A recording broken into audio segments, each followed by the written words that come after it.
My name is Eleanor Grace Whitmore. I'm 68 years old. And for nearly 5 decades, I was a wife, a mother, and the quiet heart of Hazelbrook Orchards, a small organic apple farm nestled in the rolling hills of Pennsylvania. My hands, though stiff with arthritis, still remember every step of turning dough into sourdough loaves and pruning trees at dawn with Richard, my husband. Weeks ago, I buried him. Richard and I had been married since 1981. We built everything together. This orchard, this home, this family. And yet, the morning after his funeral, I realized that it might not have built what I thought I had. Or maybe it just wasn't enough to hold onto my children. Richard died of pancreatic cancer, 14 months of watching a man of the earth waste away. His strength stolen bit by bit. He didn't want the kids to know. Let them live their lives a little longer without the shadow. He'd whispered to me one night, his voice thick with morphine. And because I loved him, I agreed. But in truth, I already knew.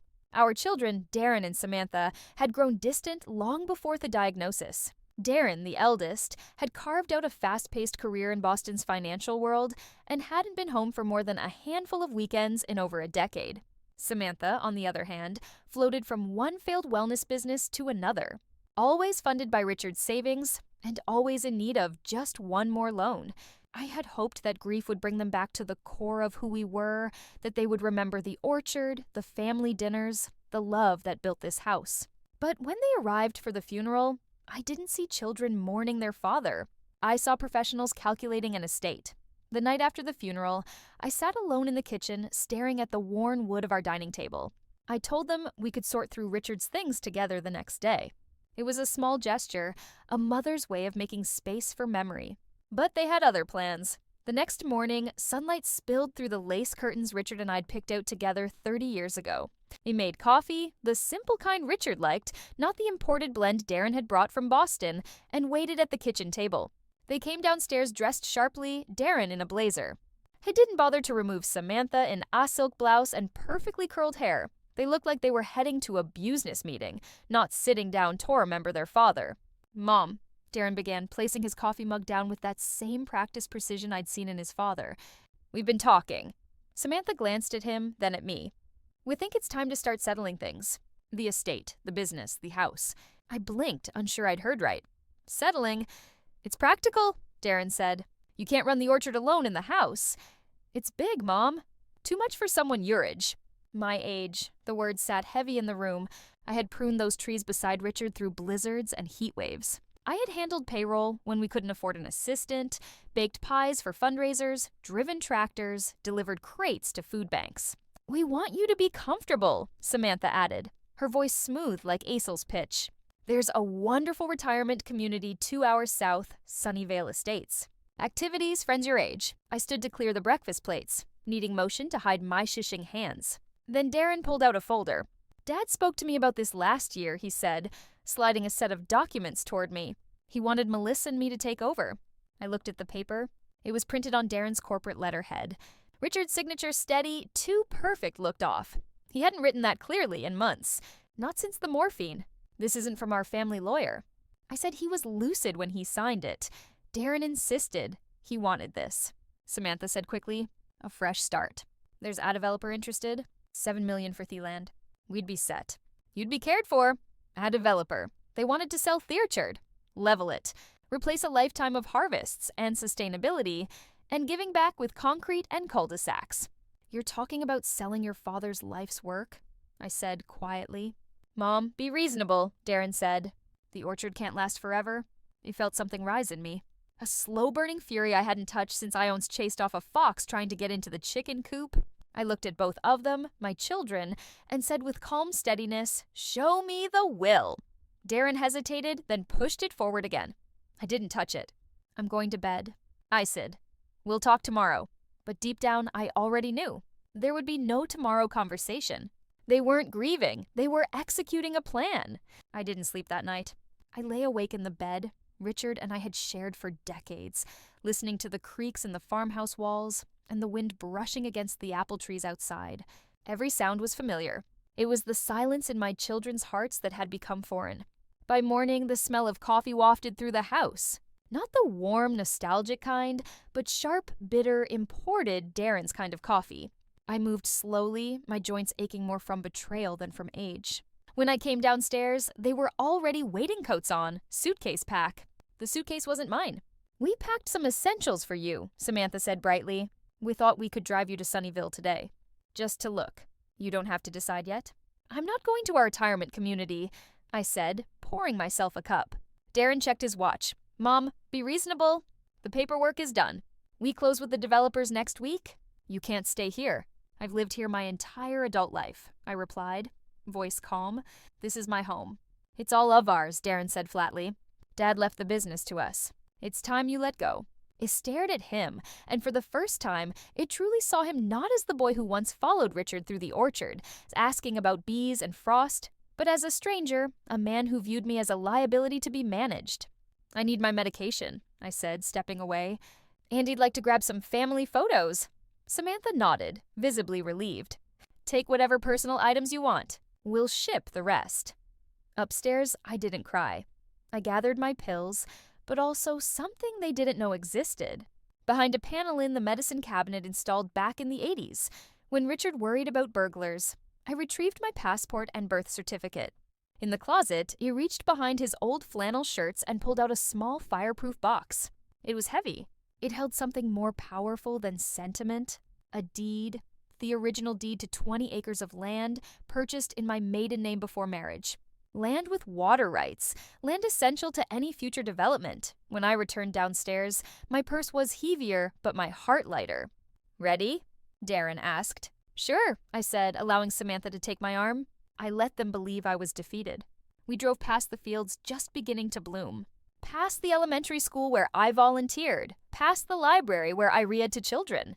But instead of taking the highway towards Sunnyvale, Darren veered onto a remote county road. Minutes later, he pulled onto a gravel shoulder beside an empty field. "This is where you get off, Mom," he said as casually as if he were announcing a stoplight. "The house and business are ours now." Samantha's smile faltered. "Darren, what?" "She'll contest the will, make scenes. This is cleaner. She has clothes, her meds. There's a gas station 5 miles up." He opened my door, and just like that, they left me standing on the side of a road with nothing.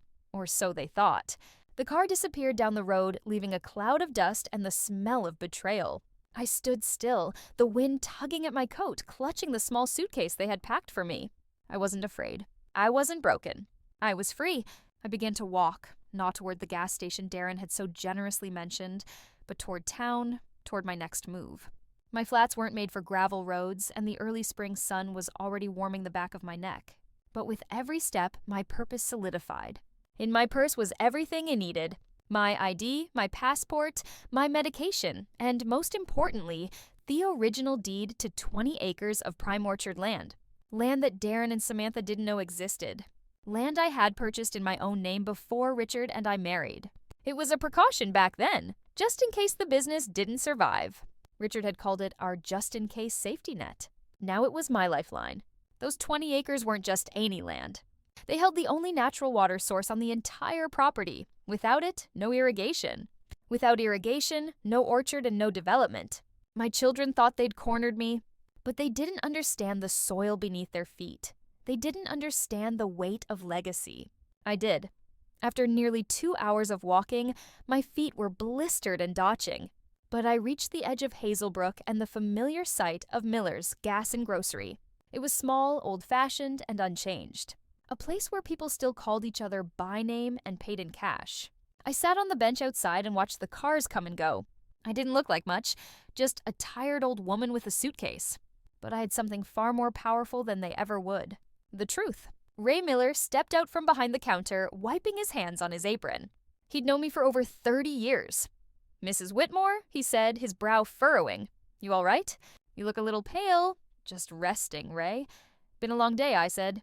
He looked at the suitcase beside him, then back at me with concern. "Real sorry about Richard." "He was a good man." "Yes," I nodded. "Yes, he was." He hesitated, then asked gently, "You need to use the phone if it's not too much trouble." He led me inside, past the shelves of canned peaches and discount cereal to a small office in the back. I dialed the number from memory. Our family lawyer, Harold Jennings. "Naomi," he answered on the first ring, surprised. "I've been trying to reach you." I expected you at the will reading. My grip tightened on their receiver. What reading? There was a pause. Darren presented a will? I had concerns. It didn't match the file your husband and I updated last year. I need your help, I said, my voice clear. And your discretion. You have both. My office, 1 hour. I hung up and turned to Ray. Do you sell prepaid phones? He nodded. A few want one? Yes, and a bottle of water. He refused to take my money on the house. Mrs. Whitmore, you need anything else? You just say the word. His kindness nearly undid me. But I didn't cry when I buried Richard, and I wouldn't cry now. I had work to do, and I wasn't finished yet. Harold Jennings' office was on the second floor of an old Victorian house on Main Street, just across from the town library. He'd been our lawyer for over 30 years. Harold was the kind of man who wore sweater vests without irony and still believed in handshakes. His secretary, Helen, gasped softly when she saw me. Mrs. Whitmore, Mr. Jennings, is expecting you. Would you like a glass of water? Coffee? I'm fine, thank you, I said. Harold met me at the door to his office. He hadn't aged much since Richard's last visit, just a bit more stooped, perhaps, but his eyes were sharp, alert. Naomi, he said, not leading me to the desk, but instead to a pair of leather chairs beside the window. He sat across from me, his expression serious. Tell me everything? So I did. I told him about the funeral, the fake will, the boardroom-like discussion in our kitchen, the drive, the roadside abandonment, every detail. He didn't interrupt. He just listened, occasionally nodding, his face growing darker by the minute. When I finished, I reached into my purse and removed the fireproof box. From it, I pulled the original deed to the 20 acres the land Richard and I had quietly set aside decades ago. In my name, Harold examined the document with a reverent sort of silence. This is gold, Naomi. This isn't just land. This is leverage. With the water rights and the zoning, the developer can't touch anything without this. You know. He leaned back, tapping the edge of the deed thoughtfully. The warrant submitted. It's a forgery. I had my suspicions when I saw the signature. It was too clean, too smooth for a man under hospice care. I knew it wasn't Richard's.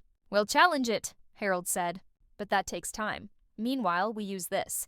He held up the deed. You still have legal ownership of the most critical piece of the land. They can't move forward with the sale without your consent. I want my home back, I said quietly. And I want them to understand what they've done. Harold nodded. Then we'll make them understand. First, I'll draft a letter to the developer. They need to be made aware that the property is not what they were promised. Will they back out? If they're smart, they will. Developers don't like lawsuits, and they certainly don't like incomplete land rights. Hested suddenly purposeful. I also know a judge in district court. We can get a motion filed to freeze the sale until the matter is resolved. I looked out the window across the street where a young couple was walking hand in hand, unaware of the quiet storm beginning in this small office. I don't want revenge, Harold, I said more to myself than to him. I want truth and peace. You'll have both, he promised. Starting now. By noon the next day, Harold had filed an emergency injunction to freeze any transfer of ownership related to Hazelbrook Orchards. A courier delivered the legal notice to the development firm Darren and Samantha had been dealing with. Within hours, the deal was suspended. The developer faced with unexpected legal complications and the revelation that a key portion of the land containing the only natural water source was owned separately, and undisclosed began to backpedal. Their lawyers reached out to Harold with urgent requests for clarification. I told them the truth, Harold said as we sat in his office reviewing documents. The land is incomplete. The water rights are not transferable. And more importantly, your children do not have the authority they claim. That evening, I received a text message from Samantha. It was the first time she'd reached out since they left me on the roadside. Mom, please call me. We need to talk. Darren's freaking out. We didn't know about that other land. Can we just fix this? Fix this. I stared at the words on my prepaid phone. There was no apology, no recognition of what they'd done, just panic now that the money was slipping through their fingers. I didn't reply. Later that night, Darren called Harold directly, demanding explanations, trying to assert control, but Harold calmly informed him that all matters would now go through legal channels. They're realizing Harold said that they miscalculated badly. They thought I had nothing left, I replied, but I had everything they forgot to value. He looked at me with quiet pride. You're handling this with grace, Eleanor. A lot of people would have gone straight to scorched earth. I lived too long with kindness in my bones to become bitter now, I said. But I won't bezlant either. Outside, the town of Hazelbrook moved on with its day. kids riding bikes, a dog barking in the distance, someone mowing their lawn. Life was still simple here, still honest, and I intended to keep it that way. The land would not be sold. Not now, not like this. The orchard Richard built, the legacy he left, was not a commodity. It was home, and I wasn't done protecting it. In the weeks that followed, I didn't return to the old farmhouse. I rented a modest apartment above the bakery on Hazelbrook's Main Street. It had a small balcony, just big enough for a rocking chair and a few potted herbs. The place smelled like cinnamon and fresh bread in the mornings. It wasn't the home Richard and I built, but it was mine, and that mattered. I started teaching again, quilting on Wednesday nights at the community center, just like before. Even began holding weekend workshops at the library, sharing what I knew about organic gardening and sustainable fruit farming. Teenagers came, retirees came, even young couples hoping to start their own farms. People listened, not because I raised my voice, but because I spoke with history in my hands. The land we protected for decades. I donated the water rights in a trust to the Hazelbrook Agricultural Cooperative, a local initiative that supports young farmers. They'd use it, not sell it. They'd care for the trees like Richard had. That was the future he wanted. Darren and Samantha kept their distance. I heard whispers that the developer pulled out entirely, that the fake had been formally challenged and frozen, that their reputations had taken a hit in their respective cities. But I didn't gloat. I didn't need revenge to be allowed to be real.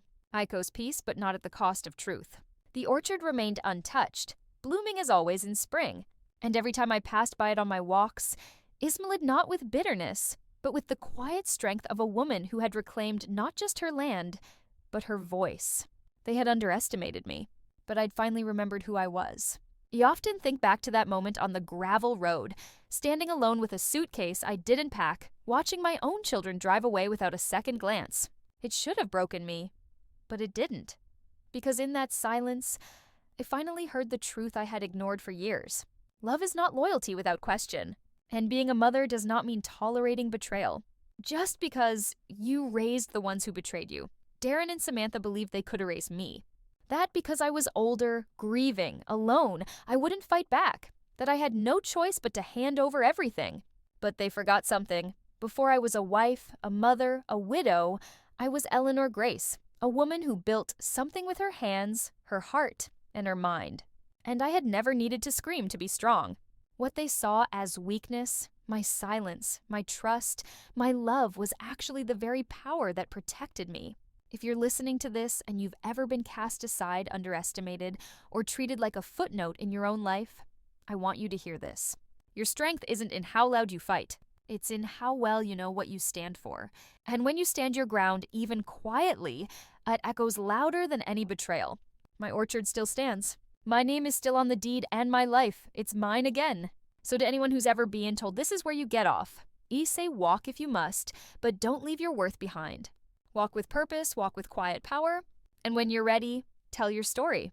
It might just save someone else. If this story moved you, don't forget to share, and leave a comment below.